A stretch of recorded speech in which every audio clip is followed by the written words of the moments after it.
Oui, bonjour Monsieur le Président, chers collègues. Alors que nous entrons en deuxième année pleine de votre mandat, et après une mobilisation inédite des maires de notre métropole, vous avez enfin accepté de créer un nouveau régime d'aide à l'investissement pour les communes afin de les accompagner dans le financement de la rénovation ou de la construction de leurs équipements municipaux, sur le modèle de la DSIL de l'État, ce qui garantit un dispositif souple et réactif. Ce soutien, le groupe Synergie le réclame de longue date. Max Vincent l'a demandé à chacune de ses interventions lors de nos débats budgétaires. Car cela n'est que pure logique. La métropole a intégré en 2015 des compétences départementales, parmi lesquelles la coopération territoriale. Il était donc tout à fait temps de sortir des tergiversations et de passer à l'action. Les critères d'éligibilité, de recevabilité semblent cohérents. Il reste, au regard de la masse des projets communaux qui risquent de vous remonter et de la faiblesse de l'enveloppe initiale, vous aurez effectué une sélection drastique. Quels seront ces critères de sélection? Bien que le vice-président nous ait donné déjà quelques éléments, comme le cahier des charges qui va nous être transmis dès demain, comment établirez-vous des priorités entre projets, entre communes? Qui sera chargé de cette sélection?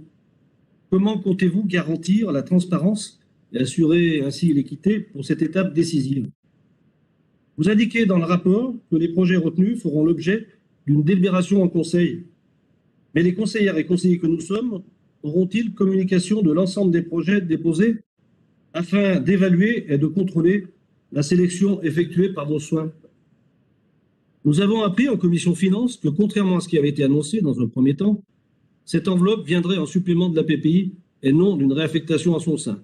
C'est une excellente nouvelle. Il demeure, au regard de la santé financière de notre métropole, qui nous donne des marges de manœuvre budgétaires, comme on l'a vu, vous pourriez aisément doubler cette enveloppe de 10 millions d'euros à destination des communes afin de mieux répondre aux besoins en matière d'accueil de la petite enfance, d'éducation, de sport, en proximité, mais aussi d'amélioration, comme il a été dit aussi, des bâtiments sur le plan thermique et énergétique. Quand on sait qu'un nouveau groupe scolaire coûte environ de 10 à 12 millions d'euros, l'enveloppe annuelle de 10 millions d'euros, 59 communes, nous paraît franchement sous-estimée. Les communes ne demandent pas l'aumône, juste de pouvoir répondre aux besoins nouveaux qui émergent face à cette pression démographique. Comme vous l'avez dit, le groupe Synergie, par la voix de Max Vincent en décembre dernier, lors de notre débat d'orientation budgétaire, dans le département voisin de la Loire, ce sont 32 millions d'euros qui sont consacrés à la coopération territoriale chaque année, alors même que ce même département compte 2 fois moins d'habitants que notre métropole. Mais il n'est jamais trop tard et j'ose espérer que cette enveloppe sera augmentée l'année prochaine, car nul doute qu'elle sera vite épuisée cette année. Je vous